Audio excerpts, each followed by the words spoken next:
नमस्कार विद्यार्थियों, आपका फिर से बहुत बहुत स्वागत है एक और नए कमाल की वीडियो में। इस वीडियो को देखने के बाद आपकी बल्ले बल्ले और मौज होने वाली है। जी हाँ विद्यार्थियों, क्योंकि इस वीडियो में लेकर आ गया हूँ कक्षा 11वीं वार्षिक परीक्षा 2022 इकोनॉमिक्स यानी अर्थशास्त्र का 23 मार्च को होने वाला 110% रियल पेपर का प्रश्न क्रमांक 1 से लेकर 23 तक का फुल सॉल्यूशन यहाँ पर लेकर आ गया हूँ। एहे, रहा नहीं जाता, तड़प ही ऐसी है ना। जी हाँ विद्यार्थियों, जैसे कि आप देख सकते हैं मेरे हाथ में यहाँ पर पेपर जो है पूरा यहाँ पर आ चुका है। जैसे कि विद्यार्थियों आप देख सकते हैं यहाँ पर प्रॉपर आपको बार कोड दी गई है, सारी कोडिंग आपको दी गई है, जिससे यहाँ पर यह प्रूफ हो जाता है कि यह बिल्कुल रियल पेपर होने वाला है। तो अभी मजा आएगा ना।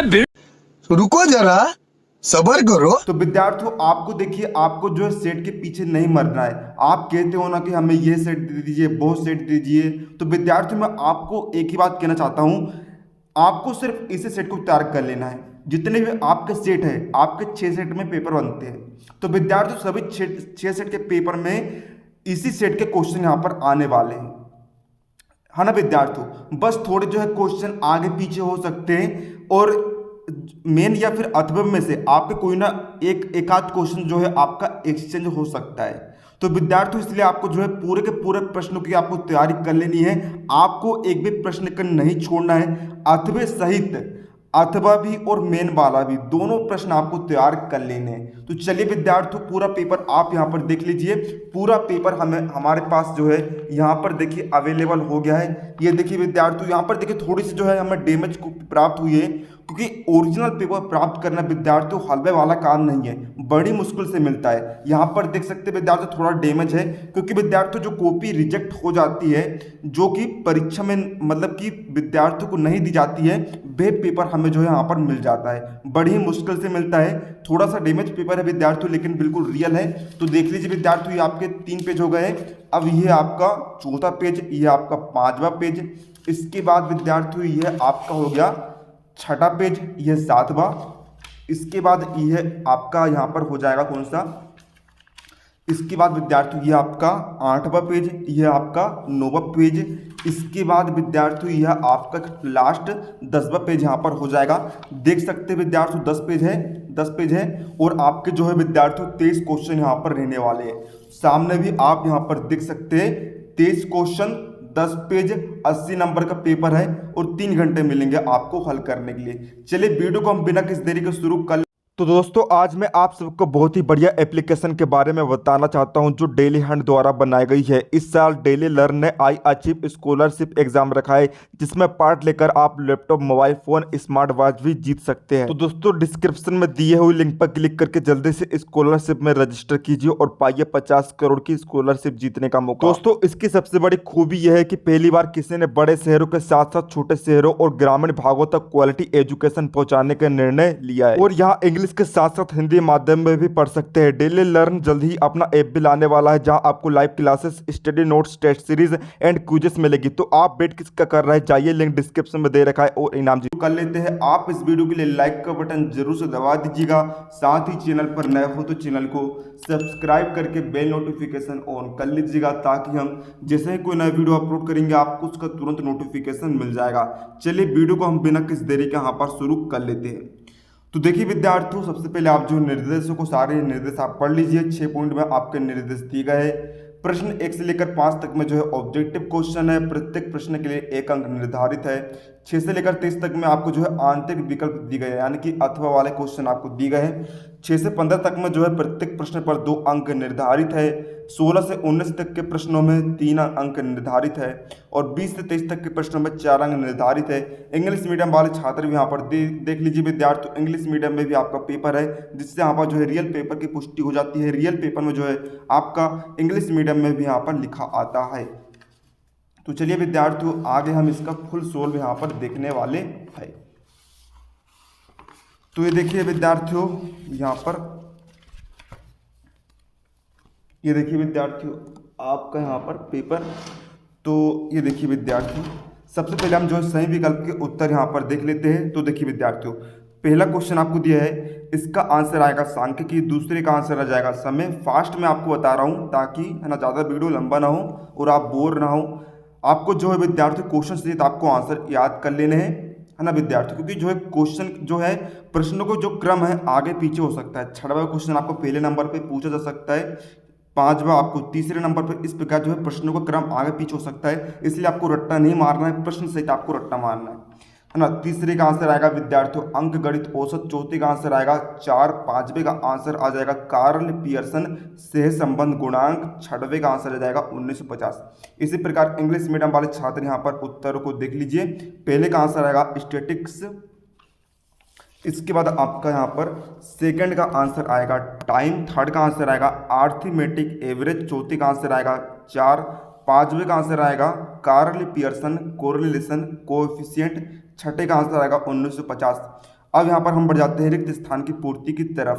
तो यहाँ पर देखिए विद्यार्थी उसका पहला का आंसर आएगा वित्तीय, दूसरे का आंसर आ जाएगा बाजार का विनिमय, तीसरे का आंसर आएगा गैर नवीकरणीय, चौथे का आंसर आएगा सेवा क्षेत्र, 5वें का आंसर आएगा गुणात्मक, छठे का आंसर आएगा माध्य, 7वें का आंसर आएगा नकारात्मक। ठीक है विद्यार्थियों, अब इसके बाद बढ़ते हैं हम यहाँ पर अगले पेज की तरफ। तो देखिए विद्यार्थियों यहाँ पर जो आपका इसके बाद दूसरा क्वेश्चन है, इसका आंसर यहाँ पर आएगा मार्केट एक्सचेंज, तीसरे का आंसर आएगा नॉन रिन्यूएबल, चौथे का आंसर आएगा सर्विस सेक्टर, 5वें का आंसर आएगा क्वालिटेटिव, छठे का आंसर आएगा एवरेज, 7वें का आंसर आ जाएगा विद्यार्थियों नेगेटिव। अब प्रश्न 3 में आपको देखिए यहाँ पर जो सही जोड़ी का मिलान आपको करना है। तो पहला आपको दिया है प्राथमिक क्षेत्र, इसकी सही जोड़ी बनेगी कृषि से। दूसरा है प्रत्यक्ष कर, इसकी सही जोड़ी बनेगी आयकर ई गेट से। गरीबी रेखा की सही जोड़ी बनेगी दादा भाई नौरोजी से। ग्लोबल वार्मिंग का प्रभाव की सही जोड़ी बनेगी समुद्र के स्तर में वृद्धि से। भारत में आर्थिक सुधार की सही जोड़ी बनेगी 1991 से। एक बहुराष्ट्रीय कंपनी की सही जोड़ी बन जाएगी सेवाधारक से। जी हाँ विद्यार्थी, पूरे पेपर का विद्यार्थी पूरा सोल्यूशन आप रट लीजिए विद्यार्थियों, गारंटी देता हूँ इसके बाहर आपका एक भी प्रश्न नहीं जाएगा। पूरा का पूरा सेम टू सेम ही पेपर आपका आने वाला है। इंग्लिश मीडियम वाले छात्र भी यहाँ पर आंसर देख लीजिए, है ना विद्यार्थियों, एक भी प्रश्न आपको बाहर से पढ़ने की आवश्यकता नहीं पड़ेगी। अब देखिए विद्यार्थियों यहाँ पर हम देखते हैं आपका चौथा क्वेश्चन। चौथा में आपको एक शब्द या फिर एक वाक्य में आपको उत्तर लिखना है। पहले का आंसर आएगा परास बराबर उच्चतम मान श्रृंखला, मानस श्रृंखला में सबसे कम मूल्य। दूसरा है दूसरे में उत्तर आएगा उपभोक्ता मूल्य सूचकांक। इसके बाद तीसरे का उत्तर आएगा परिक्षेपण यह दर्शाता है कि वितरण का मान उसके औसत मान से कितना भिन्न है। चौथे का आंसर आएगा -1 से +1। 5वें का आंसर आएगा 1943। छठे का आंसर आएगा कोयला। 7वें में आपको जीडीपी का फुल फॉर्म लिखना है, तो जीडीपी का फुल फॉर्म होता है ग्रोस डोमेस्टिक प्रोडक्ट। तो यहाँ पर देख लीजिए विद्यार्थियों, आप जो है इंग्लिश मीडियम वाले छात्र भी आंसर यहाँ पर देख लीजिए, पूरा बिल्कुल रट लीजिए। और विद्यार्थियों यदि आपको उसका पीडीएफ सॉल्यूशन डाउनलोड करना है तो इसके लिए आप हमारे टेलीग्राम चैनल को ज्वाइन कर लीजिए, जिसका लिंक आपको इस वीडियो के डिस्क्रिप्शन बॉक्स में देखने को मिल जाएगा। वहाँ पर इसका पीडीएफ सॉल्यूशन की लिंक दे दी गई है। अब प्रश्न 5 में विद्यार्थियों आपको सत्य या फिर असत्य बताना है। तो पहला, तीसरा, चौथा, छठा, यहाँ पर असत्य होगा। दूसरा, 5वां सत्य होगा। ठीक है विद्यार्थियों, तो इंग्लिश मीडियम में देख लीजिए, पहला फॉल्स, दूसरा ट्रू, इसके बाद यहाँ पर आपका तीसरा फॉल्स, चौथा फॉल्स, 5वां ट्रू, छठा फॉल्स। अब विद्यार्थियों बढ़ते हैं हम यहाँ पर अपने प्रश्न 6 से लेकर 23 तक के उत्तरों में की तरफ। तो देखिए विद्यार्थियों यहाँ पर आपको प्रश्न छठा दिया है। प्रश्न छठा आपको दिया है सांख्यिकी किसे कहते हैं। तो इसका उत्तर विद्यार्थियों ने आपको बहुत ही बेहतरीन, सारे उत्तर विद्यार्थियों बहुत ही बेहतरीन तरीके से लिखकर मैंने ला लिया हूँ, पूरा पीडीएफ बनाकर ला लिया हूँ। तो देखिए विद्यार्थियों सांख्यिकी किसे कहते हैं। तो ये देखिए विद्यार्थियों आपका जो है ये क्वेश्चन है ना, सांख्यिकी किसे कहते हैं। तो विद्यार्थियों इसको उत्तर आप देख लीजिए, है ना। सांख्यिकी गणित की वह शाखा है जिसमें आंकड़ों का संग्रहण, प्रदर्शन, वर्गीकरण और उसके गुणों का आकलन क्षेत्रों में लागू है। इसके बाद विद्यार्थियों इसी का अथवा क्वेश्चन है, मैंने आपको पहले ही कह दिया हूँ, आपको जो है मेन और अथवा दोनों आपको तैयार करना है, क्योंकि क्वेश्चन जो है एक ना एक एक्सचेंज हो सकता है सभी सेटों में। ठीक है, इसलिए आपको हर एक क्वेश्चन आपको तैयार कर लेना है, ताकि यदि एक क्वेश्चन आपका एक्सचेंज भी होता है तो आप एक ना एक तैयार आप करके आ जाओगे और आपको पूरे नंबर मिल जाएंगे। इसका अथवा क्वेश्चन है उपभोक्ता से आप क्या समझते हैं। तो देख लीजिए विद्यार्थी, उसका उत्तर आप देख लीजिए, हमने यहाँ पर लिख कर ला लिया है। तो उपभोक्ता से आप क्या समझते हैं? जो व्यक्ति विभिन्न वस्तुओं एवं सेवाओं का उपभोग करता है या उन्हें उपयोग में लेता है उसे उपभोक्ता कहते हैं। वस्तुओं में उपभोक्ता वस्तुएं जैसे क्या क्या होती है? गेहूं, आटा, नमक, चीनी। अब यहाँ पर आपका प्रश्न 7वां क्वेश्चन है, द्वितीयक डेटा प्राथमिक डेटा से कैसे भिन्न है। ठीक है ना विद्यार्थियों, ये आपका क्वेश्चन है। तो इसका हम यहाँ पर जो है आंसर देखने वाले हैं। तो ये देखिए विद्यार्थियों, ये रहा इसका आंसर। इस प्रकार विद्यार्थियों को लिखना है। ये पूरा विद्यार्थियों आप जो है अंतर बनाकर यहाँ पर लिख देंगे, है ना, दोनों में अंतर बनाकर आप लिख देंगे, ये आपका आंसर यहाँ पर हो जाएगा। अब यहाँ पर इसका अथवा क्वेश्चन है, आंकड़ों के शाब्दिक प्रस्तुतिकरण की कोई दो सीमाएं लिखिए। तो ये देख लीजिए विद्यार्थियों, प्रश्न 7 का अथवा वाला, इसकी सीमा निम्नलिखित है, तीनों पॉइंट आप लिख देंगे। ठीक है विद्यार्थियों। अब इसके बाद यहाँ पर 8वां क्वेश्चन है, प्राथमिक आंकड़ों की दो विशेषताएं बताइए। तो इंग्लिश मीडियम वाले छात्र यदि सॉल्यूशन देखना चाहते हो तो विद्यार्थियों आप कमेंट करके बता दीजिएगा और आप लाइक कर दीजिएगा। हम आपके लिए इंग्लिश मीडियम में भी सॉल्यूशन ला देंगे। फिलहाल हमने हिंदी मीडियम के लिए सॉल्यूशन लाया है। तो ये देख लीजिए विद्यार्थियों, प्रश्न 8वां जो है आपका, इसका उत्तर आप यहाँ पर पूरा यहाँ से लेकर यहाँ तक आप लिख देंगे। ठीक है ना विद्यार्थियों। अब यहाँ पर इसके बाद आपका 9वां क्वेश्चन, इसका 8वां वाला क्वेश्चन आ जाता है, वर्गीकरण से क्या तात्पर्य है। तो ये देख लीजिए विद्यार्थियों, इसको उत्तर आप देख लीजिए। वर्गीकरण से तात्पर्य, वर्गीकरण वह प्रक्रिया है जिसमें एकत्रित समूहों को उनकी विभिन्न विशेषताओं के आधार पर अलग अलग समूहों, वर्गों या उपवर्गों में क्रमबद्ध किया जाता है। इसके बाद यहाँ पर हमारा 9वां क्वेश्चन है, केंद्रीय प्रवृत्ति के माप के रूप में चतुर्थक के दो दोष बताइए। तो इसका उत्तर हम देख लेते हैं। तो ये रहा विद्यार्थियों इसका उत्तर, है ना। ये आपका 9वां क्वेश्चन, इसके सारे उत्तर विद्यार्थियों आप यहाँ पर देख लीजिए। पूरा तीनों पॉइंट आप यहाँ पर लिख देंगे, एक भी पॉइंट आपको नहीं छोड़ना है। इसके बाद यहाँ पर आपका अथवा वाला क्वेश्चन है इसी का, बहुलक और माध्यिका के बीच दो मुख्य अंतर क्या है।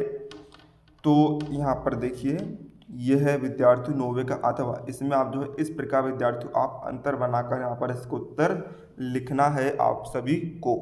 तो पूरा आंसर विद्यार्थियों आप यहाँ पर देख सकते हैं। अब हम बढ़ते हैं यहाँ पर आगे। तो यहाँ पर देखिए विद्यार्थियों 10वां क्वेश्चन आपको दिया है, विचरण के गुणांक की व्याख्या करें। तो यहाँ पर यह रहा विद्यार्थियों आपका 10वां क्वेश्चन, विचरण के गुणांक की व्याख्या। तो इसका पूरा उत्तर आप यहाँ पर लिख देंगे। इसी का अथवा क्वेश्चन है, मानक विचलन को परिभाषित कीजिए। तो ये रहा विद्यार्थियों मानक विचलन की परिभाषा। पूरा आंसर आप देख सकते हैं। फटाफट विद्यार्थियों इन्हें रट लीजिए, जितना टाइम आपके पास बचा है पूरा आप रट लीजिए। अब विद्यार्थियों बढ़ते हैं हम 11वें क्वेश्चन की तरफ। 11वां क्वेश्चन है, हरित क्रांति क्या है। तो इसका सॉल्यूशन हम यहाँ पर देखेंगे। हरित क्रांति क्या है ना, हरित क्रांति ये रहा विद्यार्थियों इसका उत्तर। ये देखिए विद्यार्थियों, इस प्रकार विद्यार्थियों आप हरित क्रांति की परिभाषा लिख देंगे। भारत की नई कृषि नीति सन 1967 से 68 में लागू की गई, जिसमें अधिक उपज देने वाले बीजों को बोया गया तथा कृषि की नई तकनीकों का प्रयोग किया गया, जिससे फसल में उत्पादन में तीव्र वृद्धि हुई। इसे ही हरित क्रांति कहा जाता है। अब विद्यार्थियों इसका अथवा क्वेश्चन है, आयात प्रतिस्थापन क्या है। तो इसका उत्तर हम यहाँ पर देखने वाले हैं। तो ये देखिए विद्यार्थियों, हमने यहाँ पर जो है पूरी आयात प्रतिस्थापन की परिभाषा लिख दी है। पूरा उत्तर आप यहाँ से लेकर यहाँ तक का रट लीजिए। पूरा उत्तर विद्यार्थियों आपको लिखकर जरूर से आना है। इसके बाद विद्यार्थियों हम यहाँ पर अपना अगला क्वेश्चन देखने वाले हैं। अगला क्वेश्चन है विद्यार्थियों आपका कौन सा नंबर का, तो देखिए इसके बाद विद्यार्थियों आपका यहाँ पर, इसके बाद आपका यहाँ पर अगला क्वेश्चन है कि 12वां, विपणन योग्य अधिशेष क्या है? तो विद्यार्थियों इसका उत्तर यहाँ पर यह आपको दिया जा रहा है। पूरा उत्तर विद्यार्थियों आप यहाँ पर याद कर लेंगे, ठीक है ना विद्यार्थी? पूरा उत्तर आपको दिया गया है। इसका अथवा क्वेश्चन है जीडीपी के बारे में आप क्या समझते हैं? तो जीडीपी के बारे में हम क्या समझते हैं यह देख लीजिए विद्यार्थियों। उसका पूरा आंसर आप यहाँ पर लिख देंगे, ठीक है ना। अब यहाँ पर आपका 13वां क्वेश्चन आ जाता है, मानव पूंजी और मानव विकास में दो अंतर लिखिए। तो ये रहा विद्यार्थियों आपका 13वां क्वेश्चन, मानव पूंजी तथा मानव विकास में अंतर। तो इस पे का विद्यार्थियों जो है अंतर को आप पॉइंट बनाकर आप लिख देंगे, ठीक है विद्यार्थियों। इसके बाद विद्यार्थियों आपका यहाँ पर इसी का अगला क्वेश्चन है, भारत में गरीबी के दो कारण लिखिए। तो यहाँ पर देख लीजिए विद्यार्थियों आपका 13वां का अथवा वाला, भारत में हमने गरीबी के कारण यहाँ पर लिख दिए, दो कारण हमने लिख दिए है। सारे क्वेश्चन को विद्यार्थियों को बिल्कुल रट ही लेना है। प्रश्न 14वां आपको दिया है, रोजगार का अर्थ बताइए। तो ये देखिए विद्यार्थियों थोड़ा सा यहाँ पर जो है धुंधली फोटो आई है ना। तो देख लीजिए विद्यार्थियों मैं आपको पढ़कर सुना देता हूँ यदि आपको समझ में नहीं आ रहा हो। रोजगार का अर्थ, कोई व्यक्ति जीवन के विभिन्न में क्षेत्र में काम करता है या जो काम कराता है उसी को उसकी आजीविका या कृषि या रोजगार कहते हैं। आजीविका थोड़ा सा यहाँ पर देखने में जो है डिस्टर्ब हो रहा है, थोड़ी सी मिस्टेक हो गई है। तो आप जो है इसका उत्तर अपने बुक में ढूंढ लीजिएगा या फिर यदि समझ में ना आ रहा हो। इसका अगला क्वेश्चन है, बेरोजगारी के दो दूसरे परिणाम लिखिए। तो ये रहा विद्यार्थियों उसका उत्तर, बेरोजगारी के दुष्परिणाम। थोड़ा विद्यार्थियों आप अच्छे से समझने की कोशिश करिएगा, आपको समझ में बिल्कुल आ जाएगा। जैसे कि बेरोजगारी के दुष्परिणाम निम्नलिखित है। पहला, बेरोजगार व्यक्ति अनुशासनहीन, चरित्रहीन एवं आदर्श शून्य व्यवहार करने लगता है और दुर्दशा से पीड़ित, भूख का, ये थोड़ा समझ में डिस्टर्ब हो रहा है विद्यार्थियों ना, समझ कर आप देखिएगा। अब इसके बाद विद्यार्थियों हम बढ़ते हैं यहाँ पर अपने अगले प्रश्न की तरफ। तो आपका यहाँ पर विद्यार्थियों 15वां क्वेश्चन है यहाँ पर आपका, ग्रामीण विकास से आप क्या समझते हैं? ग्रामीण विकास से आप क्या समझते हैं? तो ये देख लीजिए विद्यार्थियों, ये आपका प्रश्न 15वां का उत्तर। ये भी थोड़ा मैं आपको देखने में डिस्टर्ब हो सकता है, लेकिन विद्यार्थियों आप पूरा स्क्रीनशॉट ले लीजिएगा विद्यार्थियों, आपको जो है पूरा यहाँ पर समझ में आ जाएगा, ठीक है। अब इसका विद्यार्थियों आपका अथवा वाला क्वेश्चन है, भारत में ग्रामीण विकास क्यों महत्वपूर्ण है?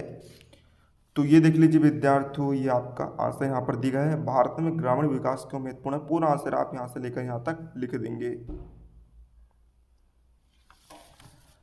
अब बढ़ते हैं हम यहाँ पर 16वें क्वेश्चन की तरफ। 16वां क्वेश्चन है, प्रश्नावली साक्षात्कार अनुसूची तैयार करते समय आपको किन बातों का ध्यान रखना चाहिए?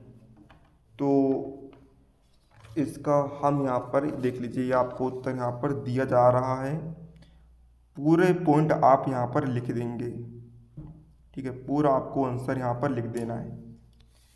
अब यहाँ पर इसका अथवा क्वेश्चन है, अनन्य और समावेशी श्रृंखला के बीच अंतर करें। तो ये देख लीजिए विद्यार्थियों, इसका आंसर भी आपको पूरा यहाँ से लेकर यहाँ तक पूरा आंसर आपको लिख देना है। पूरा आंसर आपको दिया जा रहा है, अनन्य और समावेशी श्रृंखला के बीच अंतर। अब विद्यार्थियों 17वें क्वेश्चन की तरफ हम बढ़ गए हैं। 17वां क्वेश्चन है, निम्नलिखित आंकड़ों से मानक विचलन की गणना कीजिए। आपको जो सारणी दी गई है, हमें मानक विचलन की गणना करनी है। तो इसका उत्तर आप देख लीजिए विद्यार्थियों, ये आपको उसका पूरा उत्तर दिया जा रहा है। पूरा विद्यार्थियों आप इस प्रकार सॉल्व कर लेंगे, मैथ्स यहाँ पर लगानी पड़ेगी आपको। तो ये देख लीजिए विद्यार्थियों, पूरा उत्तर आपको दिया जा रहा है। यहाँ पर प्रमाप आएगी 2.07 और प्रमाप विचलन आएगा 2.07, ठीक है विद्यार्थियों। अब यहाँ पर इसका अथवा वाला क्वेश्चन हम यहाँ पर देख लेते हैं। अथवा क्वेश्चन है, लोरेंज वक्र को किसी उदाहरण की सहायता से समझाइए। तो ये देख लीजिए विद्यार्थियों, इसका आंसर आपको यहाँ पर दिया गया है। तो इसका उत्तर विद्यार्थियों आप पूरा यहाँ पर देख लीजिए, ठीक है। ये और फिर इतना उत्तर आप लिख लेंगे। ठीक है। अब यहाँ पर आपको इसका 18वां क्वेश्चन है, ऊर्जा के प्राथमिक और द्वितीयक स्रोतों की व्याख्या कीजिए। तो इसका उत्तर भी हम यहाँ पर देखते हैं। तो ये देखिए विद्यार्थियों, ये आपको दिया गया है ऊर्जा के प्राथमिक और द्वितीयक स्रोतों की व्याख्या। तो पहला पॉइंट आप लिखेंगे बेरोजगारी, उसके अंदर में सारी डिटेल आप लिख देंगे। दूसरा पॉइंट आप लिखेंगे निम्न उत्पादकता, इसकी डिटेल आप लिख देंगे। तीसरा है मूल्य में वृद्धि, इसकी डिटेल आप रट लेंगे। अब इसके बाद इसका अगला क्वेश्चन है सौर ऊर्जा के उपयोग के लाभ बताइए। तो ये देख लीजिए विद्यार्थियों, इसका उत्तर आप पूरा यहाँ पर यहाँ से लेकर यहाँ तक का आप लिख देंगे, है ना। अब यहाँ पर विद्यार्थियों देखिए, आपको यहाँ पर इसका 19वां क्वेश्चन आपको दिया है, द ग्रेट लीप फॉरवर्ड कार्यक्रम का उद्देश्य क्या था।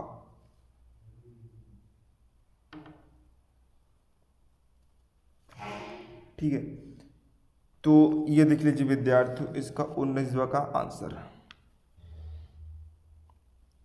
पूरा आंसर आप यहाँ पर देखकर लिख लेंगे। इसके बाद विद्यार्थियों यहाँ पर इसका 8वां क्वेश्चन है, क्षेत्रीय और आर्थिक समूह के गठन के कारण बताइए। ठीक है ना, तो इसका उत्तर हम यहाँ पर देखते हैं, क्षेत्रीय और कौन सा नंबर का है ये, 19वां का अथवा। तो विद्यार्थियों इसका आंसर तो हमें नहीं मिल पाया था, तो विद्यार्थियों आप इसे छोड़ सकते हैं या फिर आप अपनी बुक में ढूंढकर लिख लीजिएगा। प्रश्न 20 अच्छे औसत की विशेषताएं बताइए। तो ये देख लीजिए विद्यार्थियों, ये आपको इसका पूरा उत्तर, सारे तीनों पॉइंट आपको लिख देने हैं। जितने आंसर दिखा रहा हूँ विद्यार्थियों सटीक आंसर है, आप पूरा पूरा रट लेंगे और लिख लेंगे तो विद्यार्थियों को पूरे नंबर आपको मिल जाएंगे। इसका अथवा वाला क्वेश्चन है, माध्यिका के 4 गुण लिखिए। तो ये देख लीजिए विद्यार्थियों, ये आपके माध्यिका के 4 गुण आपको दे दिए गए हैं। 21वां क्वेश्चन आपको दिया है, थोक मूल्य सूचकांक की व्याख्या कीजिए। तो ये देख लीजिए विद्यार्थियों, इस प्रकार हमने थोक मूल्य सूचकांक की व्याख्या यहाँ पर कर दी है। पूरा आंसर आप लिख देंगे यहाँ से लेकर यहाँ तक का। अब चलिए इसका अगला क्वेश्चन देखते हैं हम, सह संबंध के प्रकार को स्पष्ट कीजिए। सह संबंध के प्रकार को स्पष्ट आपको करना है। तो इसका कहाँ गया भैया, ये रहा, सह संबंध के प्रकार को स्पष्ट करना है। तो देख लीजिए विद्यार्थी, पूरा आंसर आपको यहाँ पर दिया जा रहा है। तो पहला आपको दिया है पॉइंट, धनात्मक तथा ऋणात्मक सह संबंध, पूरी डिटेल आप देख लीजिए। इसके बाद आपका दूसरा पॉइंट है यहाँ पर रेखीय तथा अरेखीय सह संबंध, इसका पूरा उत्तर आप देख लीजिए ना, पूरा आंसर विद्यार्थियों आप देख लीजिए। तीसरा आपको दिया है सरल या आंशिक या बहुगुणी सह संबंध, इसका पूरा आंसर आप देख लीजिए। फिर आगे आपको इतना भी यहाँ पर लिखना है। अब विद्यार्थियों यहाँ पर आपका 22वां क्वेश्चन है, योजना के रूप में समता के साथ विकास की व्याख्या कीजिए। तो इसका उत्तर ये आपको यहाँ पर दिया गया है।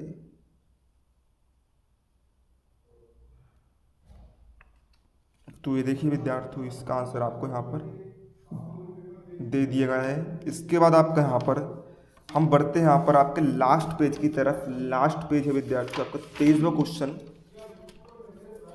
तो ये देखिए विद्यार्थियों, इसका अथवा क्वेश्चन है आपका, औपनिवेशिक काल के दौरान भारत में कृषि के ठहराव के मुख्य कारण क्या थे। तो ये देख लीजिए विद्यार्थियों, इसको उत्तर आप यहाँ पर पूरा देख लीजिए, ये आपको उत्तर यहाँ पर दिया जा रहा है। इसके बाद आपको यहाँ पर ये वाला उत्तर आपको लिख देना है। पूरा उत्तर विद्यार्थियों आप यहाँ पर देख सकते हैं। इसके बाद यहाँ पर आपको ये पूरा उत्तर आपको यहाँ पर दिया जा रहा है। इसके बाद हम बढ़ते विद्यार्थियों 23वें क्वेश्चन की तरफ। 23वें क्वेश्चन है, आर्थिक विकास में उदारीकरण के योगदान की व्याख्या कीजिए। तो यह देखिए, इसका यह आपको उत्तर यहाँ पर दिया गया है, आर्थिक विकास में उदारीकरण के योगदान की व्याख्या। तो पूरा उत्तर विद्यार्थियों आपको यहाँ पर दिया गया है, यहाँ तक आपको लिख लेना है। इसका अगला क्वेश्चन है, वैश्वीकरण की अवधारणा को स्पष्ट कीजिए। तो ये देख लीजिए विद्यार्थियों, ये आपको उत्तर यहाँ पर दिया गया है और इसका पूरा उत्तर विद्यार्थियों आप यहाँ पर पूरा देख सकते हैं। तो विद्यार्थियों पूरा सोल्यूशन आपको दे दिया हूँ। तो उम्मीद है आपको वीडियो पसंद आया तो वीडियो को लाइक कर दीजिएगा, चैनल पर नए हो तो चैनल को सब्सक्राइब कर लीजिएगा, वीडियो को ज़्यादा से ज़्यादा शेयर करिएगा ताकि सभी विद्यार्थियों को हमारे इस वीडियो का लाभ मिल सके। कई छात्रों को हमारे इस वीडियो को लाभ नहीं मिल पा रहा, तो विद्यार्थियों आप ज़्यादा से ज़्यादा शेयर करिएगा, ठीक है। तो विद्यार्थियों मिलते हैं आपको अगले किसी नए वीडियो में, तब तक लीजिए जय हिंद जय भारत।